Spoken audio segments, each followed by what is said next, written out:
justement, Jean-Pierre Chevènement, est-ce que les hommes politiques ont fait ces remises en question nécessaires sur la place de l'islam, sur quelles considérations vis-à-vis des gens d'origine musulmane? Alors, si vous voulez, permettez-moi une constatation désabusée sur l'extraordinaire dégradation du débat politique dans notre pays. Le président de la République s'adresse à ses compatriotes musulmans dans un débat qu'il a lui-même initié sur l'identité nationale à la veille d'élections régionales où le problème sera pour lui de cantonner le Front National. Le problème de l'UMP est clairement d'empêcher le Front National de remonter.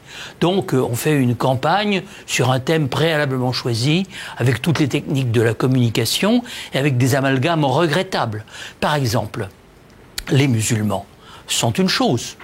Nos concitoyens issus de l'immigration en sont une autre. Car nos concitoyens issus de l'immigration, ils ont le droit d'être musulmans, ils ont le droit d'avoir n'importe quelle religion, ils ont le droit de ne pas en avoir aussi.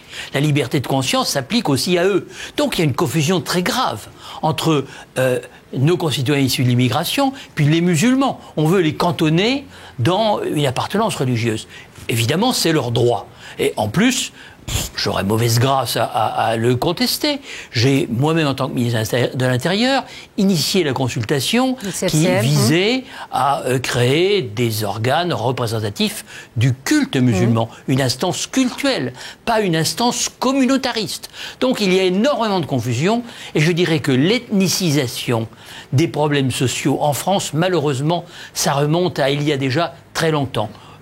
Disons à la décennie 1980, quand on a vu le Front National décoller. Donc il y a eu les bons et les méchants, racisme, antiracisme, on a tout mélangé et aujourd'hui on est dans un débat extrêmement confus. Cela dit, je veux bien que nous parlions de l'islam, mais parlons-en d'une manière rigoureuse, décontractée et en dehors de ces polémiques insanes.